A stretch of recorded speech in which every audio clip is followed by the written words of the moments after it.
अस्सलामुअलैकुम एवरीवन, उम्मीद है कि आप सब लोग खैरियत से होंगे। सर आज हमारा पीपी का सेकंड रिवीजन सेशन है जिसमें हम एक अच्छी सी सवाल की प्रैक्टिस करेंगे, जिसको मैंने आपको ऑलरेडी दे दिया था ग्रुप के ऊपर। मैंने कहा था आप ट्राई करें और फिर उसको अभी यहाँ से मैच कर लीजिएगा। अच्छा भाई, सवाल में लिख के देता है कि महक limited has following assets of property plant and equipment appearing in its book on January 1 2022। Sir ये ओपनिंग की आपको डिटेल दी हुई है, तो मैं विदाउट एनी सेकेंड थॉट मैं यहाँ पे लिख दूंगा balance as at January 1 2022।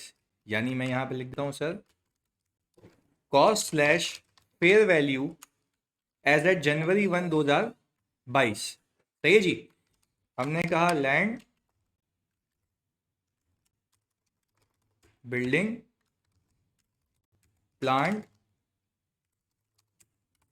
Furniture, warehouse. सही जी। अभी तो किसी सेकंड थॉट के मैंने सीधा सीधा यहाँ पे लिख दिया जो भी आया हुआ है वहां पर। सही है।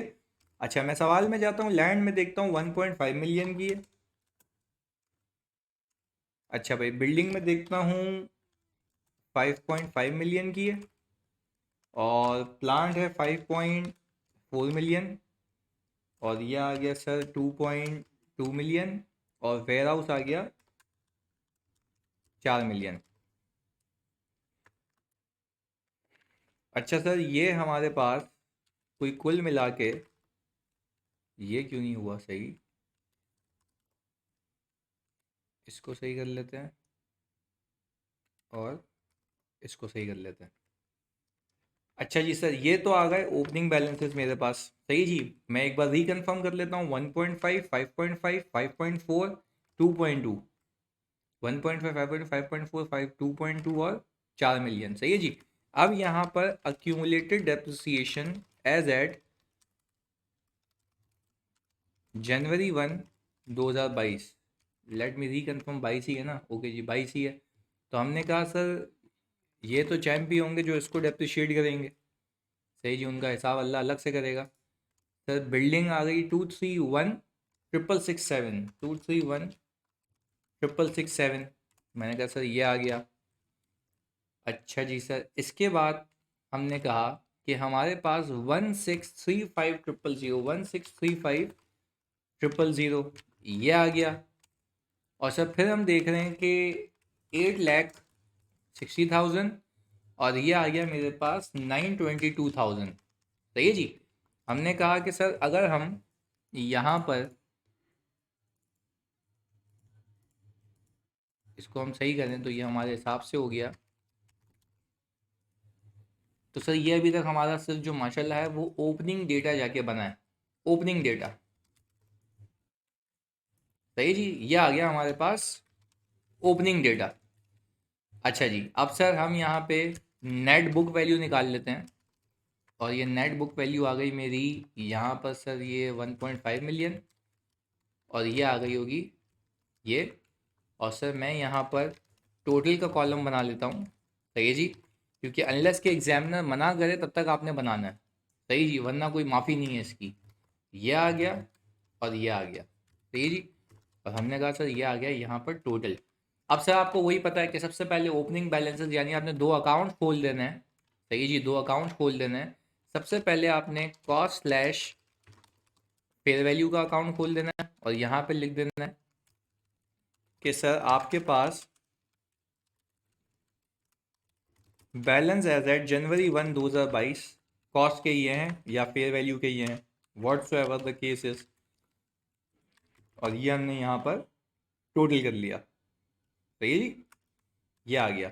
अच्छा भाई, फिर हमें कुछ लाइनें ड्रॉप करके आप 6 7 8 लाइनें ड्रॉप कीजिएगा अपने पास। और हमने यहाँ पे अक्यूमुलेटेड डेप्रिसिएशन, और हमने यहाँ पर लिख दिया, यह आ गया बैलेंस एज एट जनवरी 1 2022। और हमने ये यहाँ पे प्लॉट कर दिया। और सर हमने कहा कि भाई ऑल टुगेदर ये हम सम कर लेंगे, तो हमारे पास ये बैलेंस आ गया। अच्छा जी, देखें सीक्वेंस वही है, एडिशन, डिस्पोजल, डेप्रिसिएशन, फिर ट्रांसफर्स वगैरह सबका ख्याल रखना है। सही है जी। अभी हमने कुछ भी नहीं देखा सवाल में, आप लोगों ने रीड किया हुआ था, मैंने आपको भेज दिया था, मैं एक एक करके रीड करता हूँ उसको आगे। और जो नए बच्चे ये देख रहे हैं तो पहले सवाल रीड कीजिएगा, मैं अपलोड करूंगा और फिर सवाल को सॉल्व कीजिएगा, पहले खुद सॉल्व करने के बाद फिर देखिएगा आगे। कहता ये है यहाँ पे देखो बिल्डिंग में स्टेरिक डला हुआ और कहता ये है कि भाई this represents cost of the following two building, एक क्लिफ्टन में है एक डिफेंस के अंदर है जिसकी कॉस्ट ये दी हुई है और ये डिफेंस वाली की ये दी हुई है और ये है भी कॉस्ट मॉडल पे। सही है जी, दो बिल्डिंग्स है, ये एक्विजिशन इस पे हुई है, एक्विजिशन इस पे हुई है। अब आगे सुनिएगा, revaluation surplus as on 31 December 2021 arose ₹2 lakh. ये लैंड के ऊपर ही, जाहिर सी बात है एक ही रीवैल्यूएशन मॉडल के ऊपर है तो हमें को पंचायत नहीं करनी चाहिए। The company depreciate plant furniture warehouse, सही है जी, ये रहा प्लांट फर्नीचर वेयर हाउस, सही है जी, using WDV method by building are depreciated using straight line method. ये हमें पता है, देखो ये यहाँ पे भी पता लगता है, ये लाइव दी हुई है और सर नीचे आपको रेट्स दिए हुए हैं। आगे, company purchase a new set of furniture on June 1 2022। Sir ये जून 1 2022 करंट ईयर में, जून जुलाई नहीं है, जून है, 7 मंथ्स का डेप्रिसिएशन आएगा। द फेयर, अच्छा अब एक्सचेंज ट्रांजैक्शन है, ये हमें याद होनी चाहिए। The fair value of new furniture set 5 lakh रुपए थी, while the fair value of the asset disposed ये था। कंपनी ऑल्सो पेड 60,000 रुपए एज अ कैश कंसिडरेशन। अब जरा बात समझिएगा कि भाई जो मैंने फर्नीचर एक्सचेंज किया है उसमें दोनों एसेट्स की वैल्यू रिलायबली मेजरेबल है, तो जब दोनों एसेट्स की वैल्यू रिलायबली मेजरेबल है तो मैं लूंगा fair value of consideration given plus अपना कैश। तो क्या मैं कह सकता हूं कि भाई जो मेरे पास फेयर वैल्यू थी ओल्ड एसेट की वो 4 लाख रुपए और 60,000 रुपए, तो कुल मिला के मैं कहता हूं सर यहाँ पे मेरे पास एडिशन के अंदर आ गया सर फर्नीचर की, अगर मैं उसमें जाऊं तो मैं कहूँगा 4,60,000। सही जी, एज ऑफ नाउ 4,60,000 रुपए। और क्योंकि मैंने आपको एक्सचेंज ट्रांजैक्शंस को ऑल टुगेदर अलग से सिखाया है तो आपने बखूबी इसको दिमाग में रखना है कि भाई ये इस तरीके से हुआ होगा। चलिए जी आगे, फिर मैंने कहा the old furniture was purchase for ₹550 on 30 July 2020। Fair value of both assets are reliably measurable, वो हमने वैसे ही कंक्लूड कर लिया था क्योंकि कुछ लिखा हुआ नहीं था।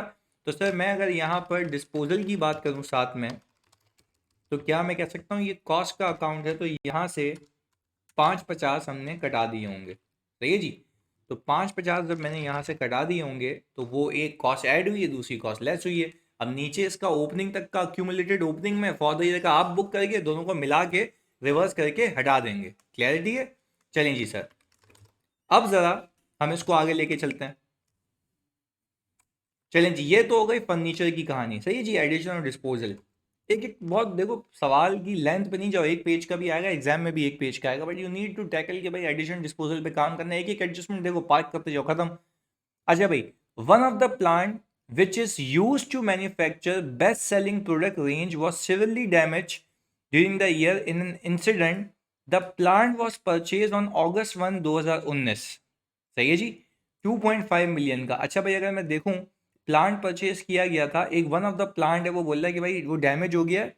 सही जी, तो 2019 में परचेज किया गया था 2.5 मिलियन का। अच्छा यहाँ पर आ रहा है 5.4, मतलब बाकी प्लांट भी होंगे, इंपेयरमेंट इसकी आ रही है। अच्छा आगे सुनिएगा सर, वो कह रहा हूँ 31 December 2022 the impairment test carried out the test yielded the following information.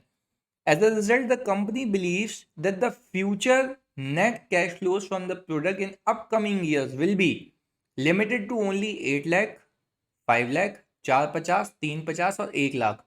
The plant will then be sold for ₹25,000, यानी ये रेजिडुअल वैल्यू आ गई उस वक्त की।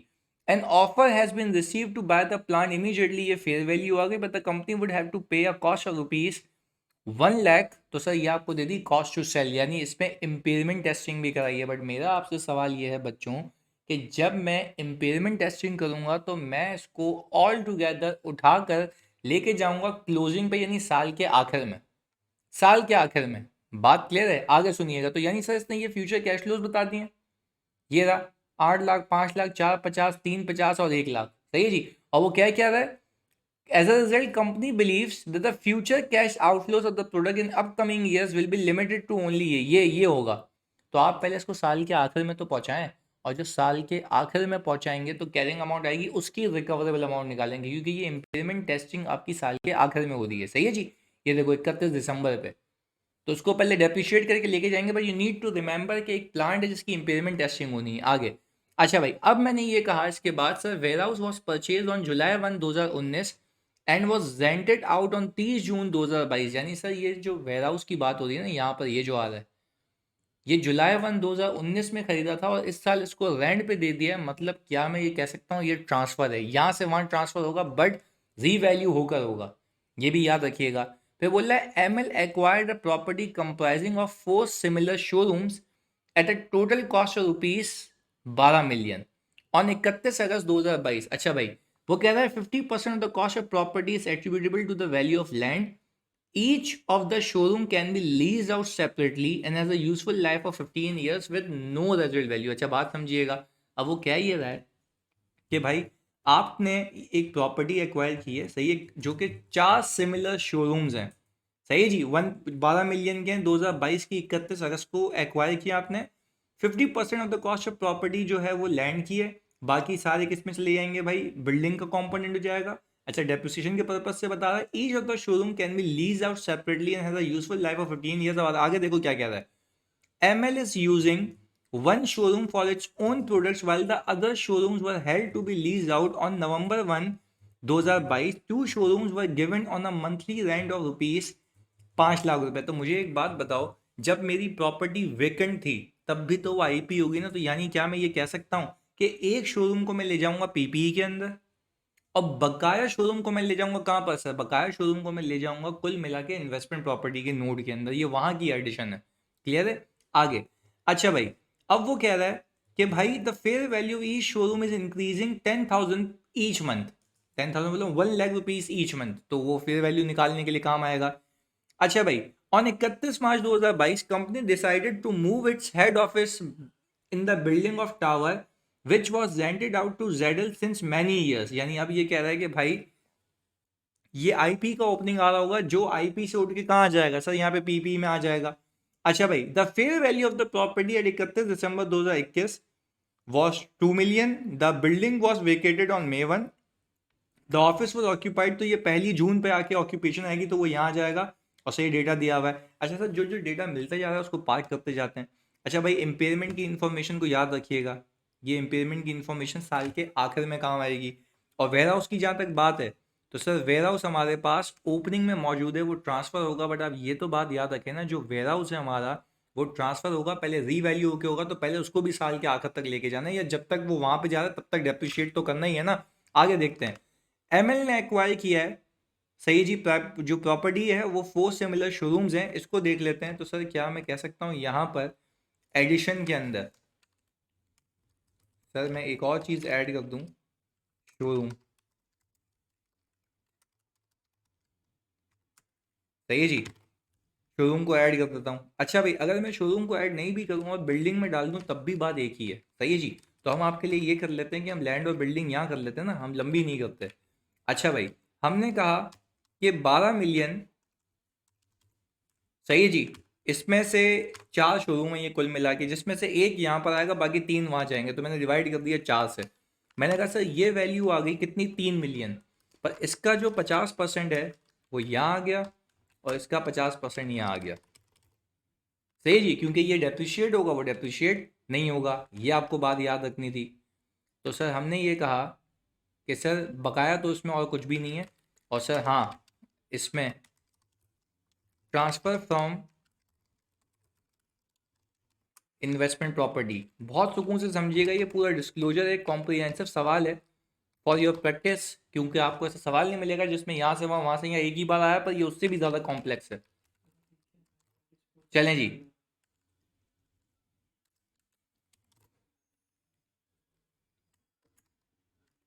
मैंने कहा ये आ गया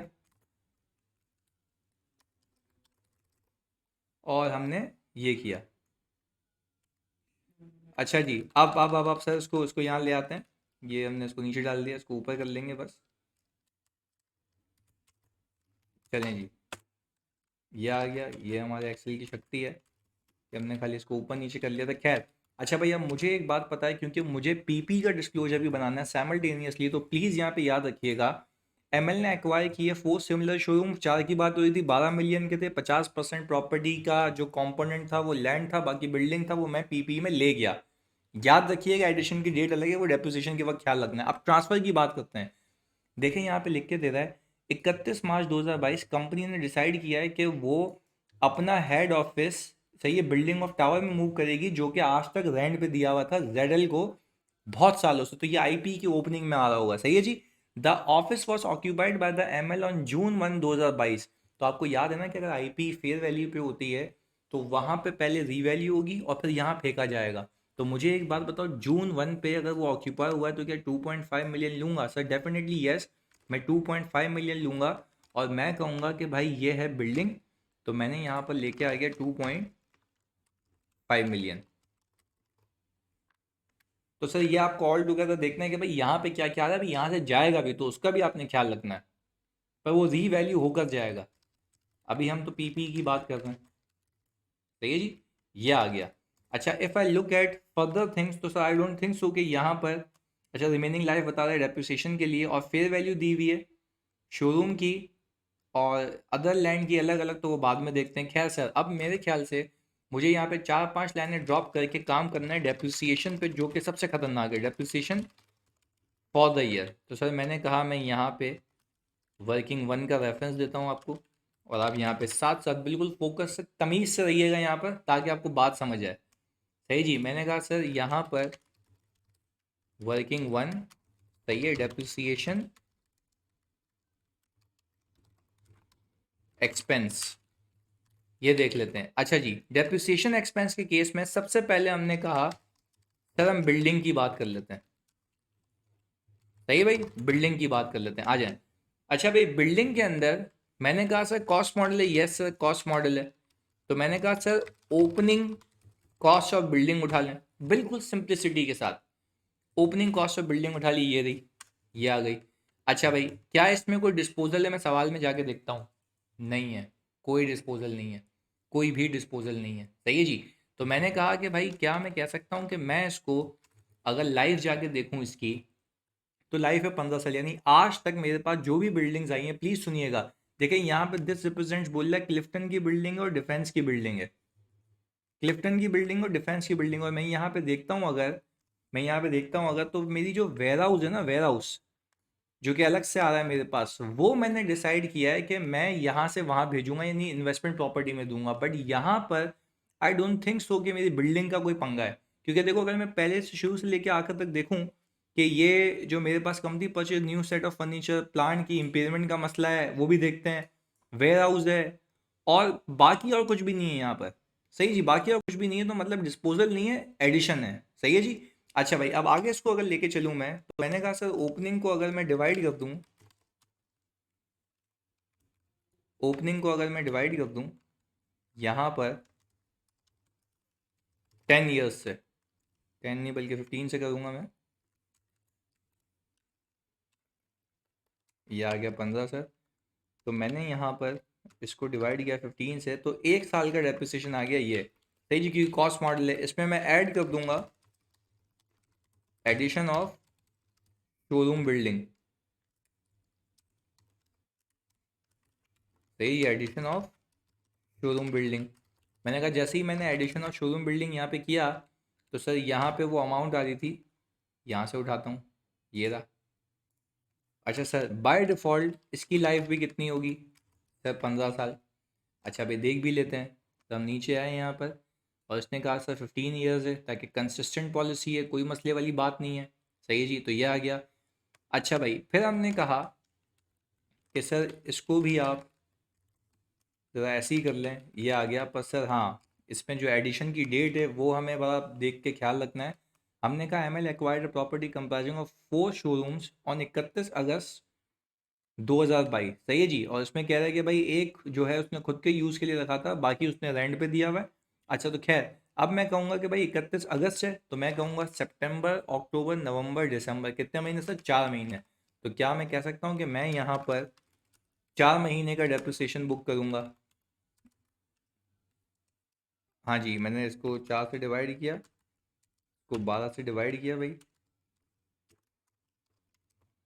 सही है जी। 4 महीने का डेप्रिसिएशन ये आ गया। अच्छा भाई, फिर मैं कहूँगा, मैं ऐड करूँगा depreciation add transfer from IP, वो भी तो यहाँ पे आया ना। तो मुझे एक बात बताओ, ये तो यूज़ होके आया ना, तो इसकी तो रिमेनिंग लाइफ देनी चाहिए। सर रिमेनिंग लाइफ दी हुई है ना, सारे प्रिंसिपल्स अप्लाई करें, वहाँ रीवैल्यू हुआ, यहाँ पर आया।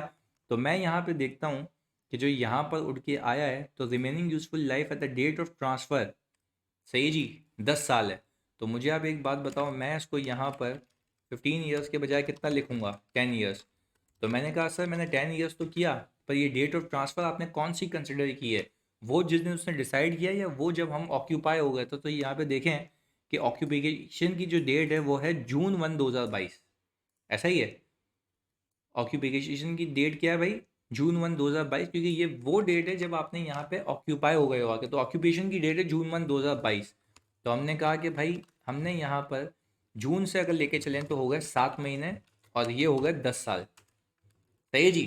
तो अगर मैं ट्रिक के हिसाब से देखूं, तो इस यहाँ से कोई बिल्डिंग वहाँ नहीं जा रही है, यहाँ से कोई बिल्डिंग वहाँ नहीं जा रही है, तो वहां से बिल्डिंग यहाँ आई है, सही है जी। तो ये आ गया depreciation expense for the year 545833 का।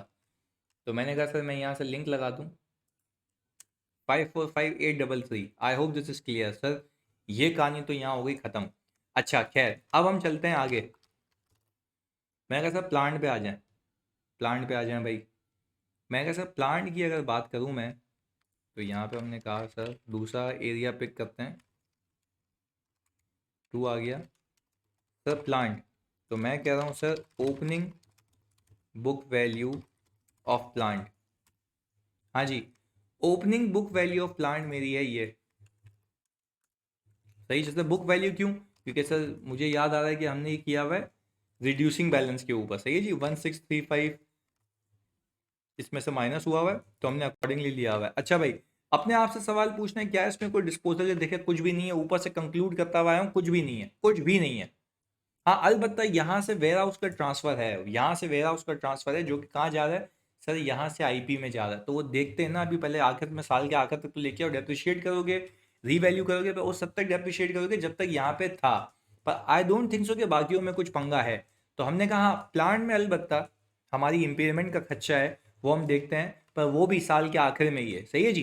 तो हमने कहा भाई बुक वैल्यू ऑफ प्लांट ये है, इसके ऊपर मैं रेट चिपका दूं, और सर रेट है हमारा कोई 10% का, सही है जी। और 10% के बाद हमने कहा भाई 12/12। तो सर यहाँ पर 10 into 10% into 12/12, ऐसा ही है। इसके अंदर सर फिर हमने कहा कि भाई ओपनिंग के बाद क्या कोई एडिशन है, नहीं है सर, कोई एडिशन नहीं है। तो ये तो मतलब माशाल्लाह सीधा सीधा हिसाब किताब है, इजीली हमने ये कर लिया। इस पे बस हमें इम्पेयरमेंट टेस्टिंग करनी होगी उस प्लांट की जिस पे इम्पेयरमेंट का खर्चा है। तो अब हमने कहा था फर्नीचर पे आ जाए।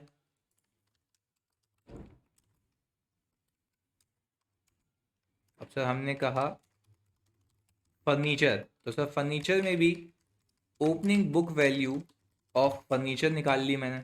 तो कौन सा समझिएगा sir, opening book value of furniture मैंने निकाली। देखो यही तो बात है कि इतना इजी सवाल है कि बस आपने एक बार ग्रिप करना है, उसको डेप्रिसिएशन तक लाना है, बाकी गेम ऑन है। आपने कहा सर ओपनिंग बुक वैल्यू ये है, इसका रेट क्या चल रहा है ज़रा ये देख लेते हैं। सर हमने कहा रेट चल रहा है 15% का, चलिए भाई 15% का। हमने कहा सर पर हाँ इसमें से देखो लेस करना पड़ेगा मुझे, हाँ जी लेस करना पड़ेगा opening book value of furniture sold. हाँ जी, तो अब मैं गया सवाल के अंदर, मैंने कहा कि भाई मैंने ये देखा कि जून 1 पे एक्सचेंज किया, तो एडिशन तो जून 1 पे हुई है, तो आने वाले एसेट पे डेप्रिसिएशन 7 महीने का है। और मैंने ऊपर भी एक बार नोट करनी है कि 7 महीने लिया है मैंने, हाँ एक और पे 7 महीने था, तो यहाँ पे 7/12 भी कर लेता हूँ ताकि याद रहे, और ये 4/12, तो इसमें गलती नहीं होनी चाहिए, सही है जी। एडिशन और शोरूम बिल्डिंग हो गया। खैर आगे, अब मैंने कहा कि भाई book value of furniture sold, पहले तो ये देखो फर्नीचर खरीदा कब था, जो बेचा है। ओल्ड फर्नीचर परचेज किया था 550 का, 30 जुलाई, 30 जुलाई 2020 को, यानी समझ लो 31 जुलाई 2020 को। अच्छा भाई, अब मैं अगर ये बात करूँ 2020, मुझे वैल्यू चाहिए 30 जून 2021 की, 30 जून 2021 की, फिर रिपीट कर रहा हूँ, 30 जून 2021 की चाहिए ताकि वो इस साल का ओपनिंग बने। अच्छा मेरा ईयर एंड क्या है वैसे, जनवरी 1 2022 आ रहा है ना ये। तो अच्छा देखो, अब मेरे को वैल्यू कहाँ तक चाहिए सर, मुझे वैल्यू चाहिए 31 दिसंबर 2021 की, क्योंकि मेरा ईयर एंड 31 दिसंबर 2022 है। तो अब मैं ऑल टुगेदर इसको उठा के लेकर आऊँगा यहाँ से, 30 जुलाई से लेकर, यानी मैं इसको 30 जुलाई से भी ले आऊँगा तो यानी सर अगस्त, सितंबर, अक्टूबर, नवंबर, दिसंबर, 5 महीने और 1 साल। पर सर क्योंकि रिड्यूसिंग बैलेंस से मैं डायरेक्ट शॉर्टकट नहीं लगा सकता, तो मैंने यहाँ पर एक काम ये करना है कि सर यहाँ पे वर्किंग कर लेता हूँ मैं कि सर 550 पे कितना परसेंट है भाई, 15% है, सही है जी। और 5/12 है, ये जो भी आंसर आएगा ये 550 में से माइनस हो जाएगा, सही है जी। और फिर ये जो भी आंसर आएगा ये नेट बुक वैल्यू आएगी, और इसका भी हम ले लेंगे कितना परसेंट जानी, इसका भी हम ले लेंगे 85%, सही है जी। तो ये ओपनिंग बुक वैल्यू आ जाएगी। मैं फिर यहाँ पे वर्किंग कर लेता हूँ, 550 इंटू 15% इंटू 5/12। मैंने कहा सर अगर मैं इसको यहाँ से माइनस करूँ, 550 -10, सही है जी। तो मेरे पास आ गया यही बुक वैल्यू। अच्छा फिर मैं इसका ही 15% लूँ पूरे साल का, और ये माइनस कर दूँ, मैं सिर्फ दिखाने के लिए कर रहा हूँ कि ये लंबी है। 438281 ये बुक वैल्यू आ रही है 5 महीने और 1 साल बाद। तो सर अगर मैं यहाँ पर 438281 है ना, तो अगर मैं यहाँ पर ये काम करूँ, ये जो भी आंसर आया है उसको ब्रैकेट में रखूँ, सही है जी, और इस पर अप्लाई कर दूँ 85%, तो यही आ गया 438281, यही आ गया हिसाब किताब सीधा सीधा मेरा, सही है। तो ये आ गई मेरी ओपनिंग बुक वैल्यू। अच्छा जी सर, ये मेरी आ गई ओपनिंग बुक वैल्यू, मैंने इसमें से ये कटाया, सही है जी। तो मैंने कहा कि भाई इसको मैं लिखूंगा furniture eligible for full year depreciation, सही है जी। मैं यहाँ पे लिखा furniture eligible for full year depreciation, सही है जी, फुल ईयर डेप्रिसिएशन। अच्छा मैंने सिंपल एक काम किया, 15% लगा दिया, 12/12 किया, तो sir this into 15% into 12/12, sir ये आ गया पूरे साल का। इसके अंदर मैंने ऐड कर लिया डेप्रिसिएशन ऑन फर्नीचर डिस्पोज, सही है जी। अच्छा मैंने कहा कि भाई डिस्पोज हुआ था, ओपनिंग बुक वैल्यू ये है, इसके अंदर मैं 15% लगा रहा हूँ, ये 15% शुगर लग गया। अच्छा भाई 15% लगाने के बाद मैंने ये देखा कि ये बिका कब है सर, 1 जून को कंपनी, सही है 1 जून को। तो सर मैं ये कह सकता हूँ कि कुल मिला के जनवरी, फरवरी, मार्च, अप्रैल, मई, सर 5 महीने। तो सर क्या मैं कह सकता हूँ ये 5 महीने इस साल डेप्रिशिएट हुआ है, ऐसा ही है। और सर इसमें मैं कर दूँ कि डेप्रिसिएशन ऑन फर्नीचर डिस्पोज, और यहाँ पर आ गया डेप्रिसिएशन ऑन फर्नीचर एडिशन, हाँ जी। तो मैंने कहा सर फर्नीचर की एडिशन तो आपने निकाली है ना 4/60 यहाँ पर, ये आ गई, तो आप ये करें, और ये आ गया बकाया 7 महीने। तो सर आपके पास कुल मिला के depreciation expense for the year आ गया ये, और ये मैं ऊपर लिख सकता हूँ आराम से। चलें जी, सर ये आ गया मेरे पास डेप्रिसिएशन इसका, ये भी बात हो गई सर डन। अच्छा अब आते हैं वेयर हाउस के ऊपर। देखिए वेयर हाउस को मैं सलंग आगे नहीं लेके जा सकता, रीज़न है क्योंकि मैं यहाँ पे देख रहा हूँ कि warehouse was purchase on July 1 2019, सही है, and was rented out on 30 June 2022, यानी ये सिर्फ इन्फॉर्मेशन इसलिए दी हुई है कि ये बता सकें कि हम आज तक वेयर हाउस को अपने यूज़ में रखा हुआ है, और रेंट पे अब दिया है 30 जून के ऊपर, सही जी। यानी ये 30 जून को यहाँ से निकल के वहाँ चला जाएगा, मतलब यहाँ पर 30 जून तक यूज़ होगा, दैट्स इट, 30 जून तक यूज होगा, दैट्स इट, सही है जी। तो हम ये कहेंगे सर कि मैं यहाँ पर वेयर हाउस को डेप्रिशिएट डेफिनेटली करूँगा, उसमें कोई दो राय नहीं है, सही है जी। वेयर हाउस की डेप्रिसिएशन के लिए ओपनिंग बुक वैल्यू कितनी है भाई, क्योंकि ये भी रिड्यूसिंग बैलेंस पे है माशाल्लाह। ये रहा जी। मैं फिर एक बार रीचेक कर लूँ कि ओपनिंग बुक वैल्यू उठाई है। यही सर, बिल्कुल ओपनिंग बुक वैल्यू उठाई है। अच्छा भाई, मैं यहाँ पर इसमें डेप्रिसिएशन निकालूं तो इस पर डेप्रिसिएशन रेट आ रहा है मेरा सर फिर 10%। सही जी, ये आ गया 10%। और सर फिर कितने महीने, 6 महीने, क्योंकि यहाँ पे 6 महीने रहा है ना, तो मैंने कहा कि भाई सिर्फ 6 महीने की डेप्रिसिएशन आप बुक करें, तो 10% हो गया और ये 6 महीने हो गया। सही है जी। मैंने कहा कि भाई इसमें तो कोई एडिशन भी नहीं है, तो आप सिंपल एक काम ये करेंगे, आपने यहाँ पे सर 153,900 ये आ गया टोटल डेप्रिसिएशन एक्सपेंस सर। अब यहाँ पे डिस्पोजल, सही है जी। तो मैंने कहा था इसमें डिस्पोजल नहीं है, इसमें डिस्पोजल नहीं है, इसके अंदर डिस्पोजल है। तो इसके अंदर देखो ये कौन सा है, फर्नीचर है। खुदा के वास्ते इस पे फोकस करना। आज तक का सारा अक्यूमुलेटेड यहाँ से रिवर्स हो जाएगा, जस्ट बिकॉज के डिस्पोजल है, जस्ट बिकॉज के डिस्पोजल है। सही है जी। इधर सुनिएगा, क्या मैं ये कह सकता हूँ कि सर यहाँ पर अगर डिस्पोजल है मेरा, तो डिस्पोजल के लिए आपको आज तक का अक्यूमुलेटेड माइनस करना है। सही है जी। अच्छा, अगर मैं कहूँ कि मेरी कॉस्ट थी कितनी, 550, ये लिख दी मैंने। अच्छा, 550 में से अगर मैं ये माइनस कर दूं बुक वैल्यू, तो क्या मेरे पास ओपनिंग तक का अक्यूमुलेटेड आ जाएगा, ओपनिंग तक का आ जाएगा। ये रहा, देखो ये रहा ओपनिंग तक का अक्यूमुलेटेड। 550 में से मैंने 438 ओपनिंग बुक यानी कॉस्ट में से बुक वैल्यू माइनस की, तो आज तक का यूजेज पर ओपनिंग तक का है। क्या मैं कह सकता हूं बच्चों कि मेरे पास ये जो ओपनिंग तक का आ गया, सही है जी, इसके अंदर मैं ऐड कर दूं ये फॉर द ईयर जो डिस्पोजल वाला है। सही है जी।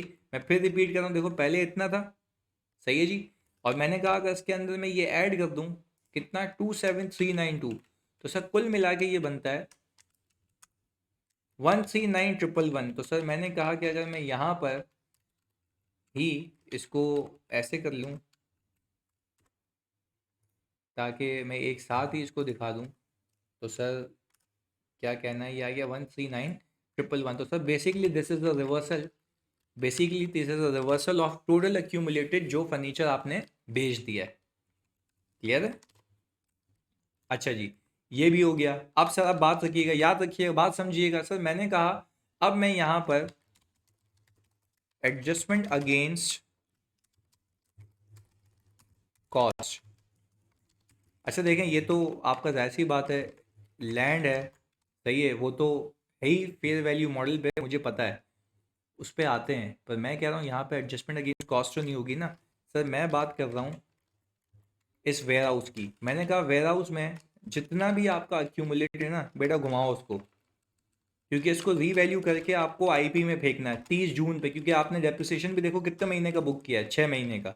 ऐसा ही है, 6 महीने का बुक किया है। तो मैंने यहाँ से इसको घुमा के ये कर दिया। अच्छा, फिर मैंने यहाँ पर क्या किया, फिर मैंने यहाँ पर सर एडजस्टमेंट अगेंस्ट कॉस्ट के बाद मैंने यहाँ पर किया एडजस्टमेंट अगेंस्ट अक्यूमुलेटेड डेप्रिसिएशन।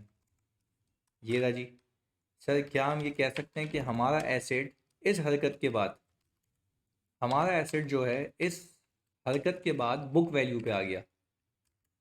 सही है जी, हमारा एसेट इस हरकत के बाद किस पे आ गया, बुक वैल्यू के ऊपर आ गया। अच्छा जी, तो अब मैं यहाँ पर क्या कह सकता हूँ कि मैंने यहाँ पर रीवैल्यूएशन परफॉर्म करनी है, रीवैल्यूएशन। अच्छा जी, अब पहले एक एक करके, पहले तो इसकी कहानी कर लेते हैं वेयर हाउस की। अच्छा जी, मुझे आप एक बात बताएं, यहाँ पर मैं रीवैल्यूएशन जो परफॉर्म कर रहा हूँ, रीवैल्यूएशन, हाँ, तो रीवैल्यूएशन के केस में मैंने कहा सबसे पहले मैं वेयर हाउस की कैरिंग अमाउंट लिख रहा हूँ। सर वेयर हाउस की कैरिंग अमाउंट कैरी हो रहा है ये इस पे माइनस इस पे, ये आ गई कैरिंग अमाउंट। अच्छा, fair value at the date of transfer, हाँ जी, fair value at the date of transfer कितनी है, तो सवाल से देखनी पड़ेगी। सर सवाल से देखेंगे, देखिए 30 जून पे, 30 जून कह रहा हूँ, ये रही भाई।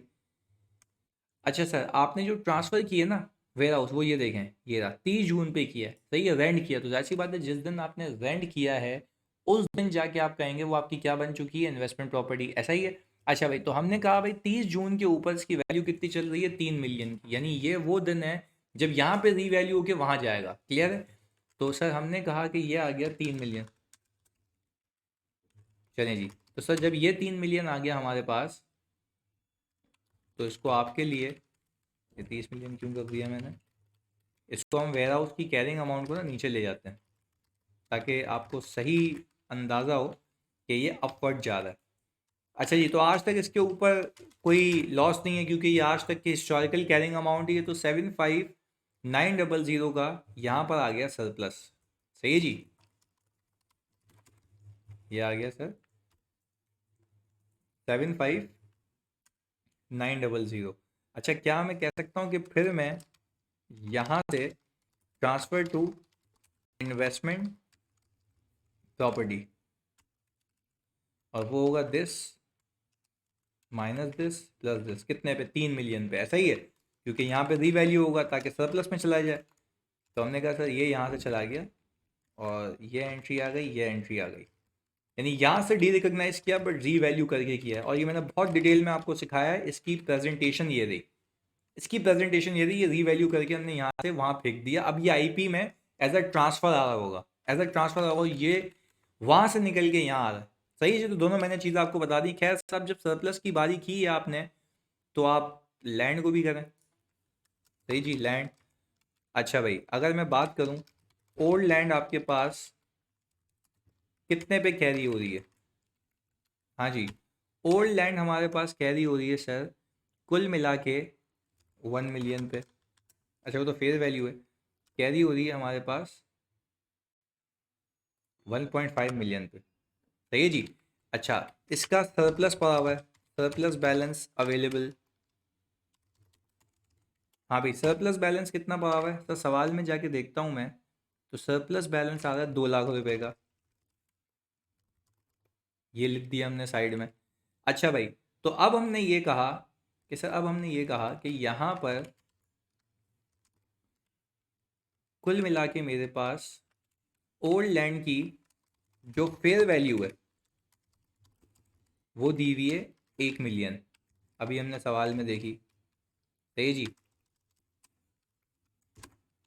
तो सर मेरे पास कुल मिला के डिक्लाइन आ गया 5 लाख का, जिसमें से 2 लाख रुपए मेरे पास कहाँ से जाएंगे सर? सरप्लस से रिवर्स होंगे, बाकी पीएनएल में जाएंगे। बात क्लियर है? अच्छा, अब मैं न्यू लैंड की बात करूँ, न्यू लैंड की कैरिंग अमाउंट कितनी है? जो जितने पे लिया है उतनी होगी ना, जितने पे लिया उतनी होगी। ये रही, ये 1.5 मिलियन आ रहा है। अच्छा, न्यू लैंड की फेयर वैल्यू कितनी है सर? न्यू लैंड की फेयर वैल्यू आ रही है आपकी 3 मिलियन। 3 मिलियन नहीं, सॉरी गलत देख रहा था। शोरूम लैंड है आपके पास, सही जी, 2 मिलियन का। ऐसा ही है? तो आप मुझे एक बात बताएं सर, मैंने यहाँ पर कुल मिलाकर यहाँ से यहाँ जाना है, तो यहाँ करता हूँ। सर मैंने कहा कि शोरूम का जो लैंड है ये रही। ऐसा ही है? अच्छा, अगर मैं शोरूम लैंड की बात करूँ, फेयर वैल्यू तो लैंड, शोरूम लैंड है कोई कुल मिला के 2 मिलियन का, अदर लैंड है मेरे पास 1 मिलियन का। कंपनी की पॉलिसी है कि भाई वो किस पे रखता है, फेयर वैल्यू के ऊपर। ऐसा ही है? और सर ऊपर जो देखे हम, ऊपर जो हमें डिटेल्स दी हुई हैं वो किसकी थी कि भाई जब वहाँ से यहाँ आ रहे थे, तो वो भी हमने देख लिया कि भाई 1 जून की डेट थी अकॉर्डिंगली। यानी सर कुल मिला के हमने अब तक ये सीखा कि यहाँ से वहाँ जाते हैं, वहाँ से यहाँ आ रहे हैं, और आखिर में रीवैल्यूएशन कर रहे हैं। और सर यहाँ पर अगर देखूँ, जो मैंने शोरूम यहाँ पे किए थे, तो उसने देखें ईच शोरूम की अलग अलग आपको वैल्यू बताई हुई है। जो कि वैल्यू है शोरूम की, वो कितने से इंक्रीज हो रही है? 1 लाख ईच मंथ। क्लियर है? अच्छा भाई, तो अब हमने ये कहा कि ऑल टुगेदर हम इस पोजीशन के अंदर हैं कि भाई 5 लाख रुपए का लॉस है, और 5 लाख रुपए का यहाँ पे गेन है। सही है जी। और गेन कैसे आ रहा है? क्योंकि हम 2 मिलियन पे जा रहे हैं इस वाले में, तो खैर मैं कह सकता हूँ कि ये सरप्लस में जाएगा, ये सरप्लस में जाएगा। अच्छा भाई, तो मैंने ये कहा कि सर ऑल टुगेदर अगर मैं यहाँ पर आऊँ सरप्लस के अंदर, तो मैंने इज इक्वल टू लगाया, सर ये प्रॉफिट है, और ये सरप्लस में नेट लॉस है। सरप्लस की बात कर रहा हूँ, सरप्लस में। हाँ, तो ये मैंने कहा 5 लाख रुपए का मेरा गेन है और 2 लाख रुपए का सरप्लस से लॉस है, तो कुल मिला के 3 लाख रुपए ये आ गया। तो सर मैंने कहा पीएनएल में कितना जाएगा? सर पीएनएल में जाएगा हमारा 2 लाख रुपए, नहीं बल्कि सॉरी 3 लाख रुपए, ये रहा। सही है जी। अच्छा मैं टेक्निकली एक बात कहूँ, एक प्रॉपर्टी का फायदा दूसरे प्रॉपर्टी के नुकसान में नेट हो गया है। और मैं अगर यहाँ पर टोटलिटी में लेके आऊँगा ना उसको, टोटलिटी में, तो यहाँ पे आपके पास इन्वेस्टमेंट प्रॉपर्टी का जो, ये इन्वेस्टमेंट प्रॉपर्टी कह रहा हूँ, ये जो लैंड है वो दोनों की फेयर वैल्यू के सम के इक्वल होगा, दोनों की फेयर वैल्यू के सम के इक्वल होगा। तो सर आपने यहाँ पर ये चेक करने के लिए कि क्या आपने सही किया है, तो ये आ गया 3 मिलियन। और नीचे देख लें जाके सवाल के अंदर कि आपके पास देखें ये 3 मिलियन की ही वैल्यू बनती है। बात क्लियर है? अच्छा भाई, अब मैंने कहा कि सर अब मैं यहाँ पर इन सबको सम कर दूँ, तो मेरे पास सर ये वेयर हाउस जीरो क्यों हो गया? बेटा वेयर हाउस जीरो इसलिए हो गया क्योंकि ये कहाँ चला गया है? सर ये चला गया इन्वेस्टमेंट प्रॉपर्टी के अंदर। वहाँ से एक प्रॉपर्टी उठ के यहाँ पर आ गई है 2.5 मिलियन के ऊपर। ये देखो ये रही, कब आई थी? जून में। और मैंने इस पर डेप्रिसिएशन भी अकॉर्डिंगली बुक किया है। चेक कर लेते हैं एक बार ताकि मेरी कन्फ्यूजन दूर हो जाए। बिल्डिंग, हाँ जी, ये रहा बिल्डिंग, 7 महीने का आ रहा है 2.5 मिलियन पे। सेट है। अच्छा भाई, अब सर कहानी यहाँ ख़त्म नहीं होती है, यहाँ पे होगी इम्पेयरमेंट टेस्टिंग, एक बाकी है। तो मैंने कहा सर अब मैं इम्पेयरमेंट टेस्टिंग करूँ, तो इम्पेयरमेंट टेस्टिंग के लिए मुझे चाहिए होती है कैरिंग अमाउंट। तो सर कैरिंग अमाउंट कितनी है इस प्लान की? साल के आखिर में तो लेके आऊँगा ना। तो मैंने कहा सर प्लान की कैरिंग अमाउंट निकालने के लिए आप पहले देखें जिस प्लान के ऊपर इम्पेयरमेंट आई है, ये रहा। One of the plant which is use to manufacture best selling product range was severely damaged in an accident. The plant was purchased on August 1, यानी सर अगस्त, सितंबर, अक्टूबर, नवंबर, दिसंबर, 5 महीने ये हो गए कब के? 2019 के। सही जी। तो मैंने ये कहा कि भाई कैरिंग अमाउंट निकालने के लिए August 1 2019 पे एक्वायर किया गया था 2.5 मिलियन का। सही जी, 2.5 मिलियन का। अच्छा जी, इसके बाद मैंने कहा सर इसके ऊपर डेप्रिसिएशन बुक हुआ होगा, रेट ऑफ डेप्रिसिएशन भी बता दें सर। 10% आ रहा है। तो सर मैंने कहा 10% इंटू सर 5/12। मैंने कहा सर दिस इंटू 10% इंटू 5/12, 104,167 आ गया। अच्छा भाई, ये डेप्रिसिएशन आ गया था मेरा कौन से मंथ का भाई, कौन से साल का? 2019 का। सही है जी, 2019 का डेप्रिसिएशन। अच्छा खैर, मैं 2.5 मिलियन यहाँ पे कॉस्ट लिख रहा हूँ।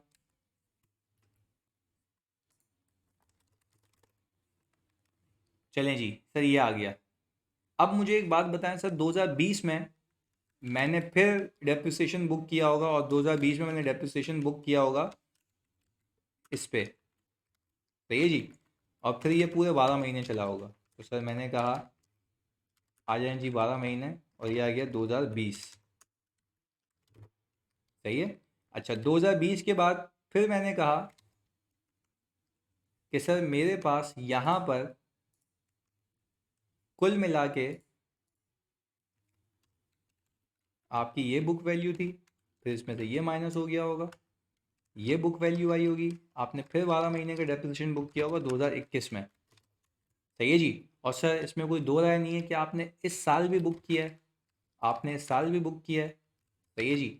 10% का, क्योंकि आप सर आप कैसे कह रहे हैं कि इस साल भी बुक किया है? बेटा आपने जो ऊपर ये जो चौरंगी डेप्रिशिएट की है ना प्लांट की, ये इस ओपनिंग बुक वैल्यू में ये वाली बुक वैल्यू भी थी, ये वाली 1940, क्योंकि उसके अंदर ये प्लांट भी था। अच्छा भाई, तो 2022 के आखिर तक आकर आपने कहा कि सर मैं अगर इसमें से ये माइनस कर दूं, ये माइनस कर दूं, ये माइनस कर दूं, ये माइनस कर दूं, तो ये आ गई मेरी कैरिंग अमाउंट। ऐसा ही है, ये आ गई मेरी कैरिंग अमाउंट। कैरिंग अमाउंट चाहिए होती है ना आपको इम्पेयरमेंट टेस्टिंग के लिए, ये आ गई कैरिंग अमाउंट। सही है जी, ये रही। अच्छा अब मुझे निकालना है रिकवरेबल अमाउंट। हाँ भाई, रिकवरेबल अमाउंट। अच्छा रिकवरेबल अमाउंट होती है higher of fair value less cost to sell. Sir fair value less cost to sell आपकी कितनी है जानिए? अगर मैं आ गया यहाँ पर और मैंने कहा अभी दस्ती बेचूंगा तो कितना है? 1.5 मिलियन, जिसमें से 1 लाख रुपए मुझे एज अ कॉस्ट पे करना है टू सेल इट, तो क्या मैं कह सकता हूँ ये आ गया 1.4 मिलियन। सर इससे कंपेयर करूँ तो अभी इम्पेयर्ड है, अभी इम्पेयर्ड है, but I need to look at कि रिकवरेबल अमाउंट क्या आती है, यानी वैल्यू इन यूज़ क्या आती है। तो वैल्यू इन यूज़ के लिए हम वर्किंग कर लेते हैं। अच्छा जी, फोकस होके देखिएगा। अब वो कह रहा है कि भाई अगले कितने सालों में ये मुझे बेनिफिट देगा, 8 लाख, 5 लाख, 450, 350, 1 लाख। तो मैंने कहा सर 8 लाख सही है जी, 5 लाख, 450, 450 आ गया, और सर 350, हाँ जी, और 1 लाख।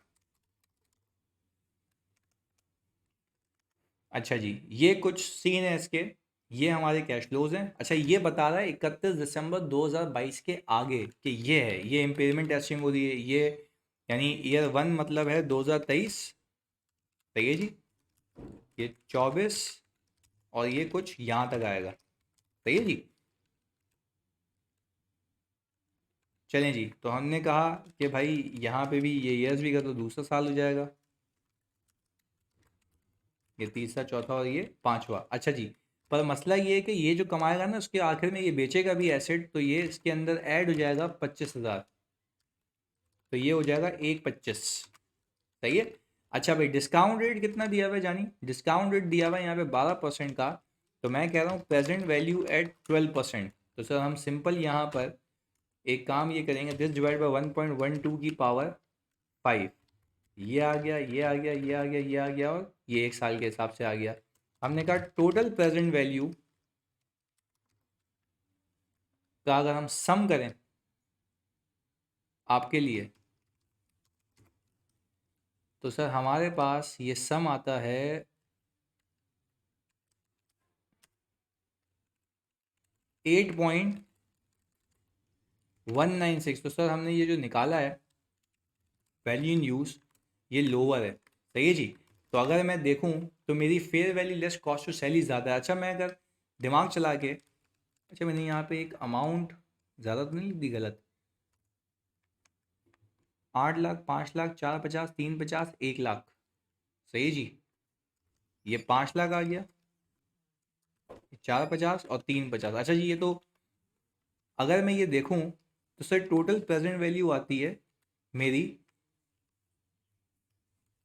ओके, ये सारी टोटल प्रेजेंट वैल्यू मिला के मेरी आती हैं कोई यहाँ पर 1.726543। अच्छा, तो सर मेरे ख्याल से ये वाली मेरी रिकवरेबल अमाउंट है, सही है जी, क्योंकि ये है हायर, ये है हायर, सही है जी। देखें यहाँ पे एक गलती का मसला क्या था कि पूरी वाट लग गई थी, पर खैर ये आ गया। अच्छा भाई, तो मैं कहता हूँ कि भाई अब मेरी इम्पेयरमेंट आ रही है सर, यस आ रही है, क्योंकि मेरी रिकवरेबल अमाउंट ये है, मेरी कैरिंग अमाउंट ये है, तो मैं कहूँगा कि सर मेरी इम्पेयरमेंट आ रही है कोई इतने की। तो सर मैं यहाँ पर जाऊँगा और मैं इतने की इम्पेयरमेंट को बुक कर लूँगा। मैं यहाँ पर गया, सही है जी, और मैंने कहा कि भाई यहाँ पर impairment for the year book करें, और यहाँ पे मैं नाम दे दूँगा अक्यूमुलेटेड डेप्रिसिएशन एंड इम्पेयरमेंट। तो सर मैं प्लांट के कॉलम में आऊँगा, आई थिंक ये वाला कॉलम है, सही जी, और मैं यहाँ पर आकर ये इम्पेयरमेंट बुक करूँगा 20019 की, और बाकी में कोई चेंज नहीं है, ये आ गई। और सर अगर मैं यहाँ पे इसको टोटल करूँ, क्योंकि देखो मैंने कॉस्ट के अकाउंट को सेम रखा है, वो कैरिंग अमाउंट आ गई ना, कैरिंग अमाउंट से कंपेयर किया, मैंने कहा सर अगर मैं ये करूँ और आखिर में आप लोगों के लिए अगर मैं निकालूं नेट बुक वैल्यू, तो क्या सूरत हाल है। तो मैंने कहा सर नेट बुक वैल्यू या फेयर वैल्यू, या फेयर वैल्यू अगर मैं निकालूं, तो सर ये तो आ गया लैंड किस पे, फेयर वैल्यू पे, सही है जी। ये किस पे आ गया आपका, सर ये हिस्टोरिकल कॉस्ट पे आ गया, बिल्डिंग, सही है जी, क्योंकि डेप्रिशिएट होकर ट्रांसफ़र हो गया आया। तो ये किस पे आ गया आपके पास 3408। सर आपने तो कहा था रिकवरेबल अमाउंट ये है, आपने तो कहा था रिकवरेबल अमाउंट ये है, तो बेटा रिकवरेबल अमाउंट ये है, ये एक की है जिसमें से वो इम्पेयर हुआ है, बस दूसरा वाला अभी तक अपने हिसाब से चल रहा है। चलें जी, तो मैंने कहा सर ये भी मैंने क्लियर कर दिया आपको। मैंने कहा सर यहाँ पर कितना आ गया, सर ये आ गया 1186211 और सर ये ज़ीरो हो गया क्योंकि ये बेच चुके हैं। तो आखिर में आपके पास कुल मिला के जो बैलेंस शीट में जाएगा वो जाएगी ये वाली अमाउंट।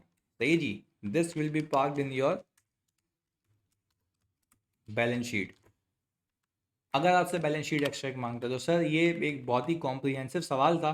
सही है, आप इसको इससे ज़रूर मैच कीजिएगा। मिलते हैं अगली क्लास में अगली प्रैक्टिस के साथ। अल्लाह हाफिज़।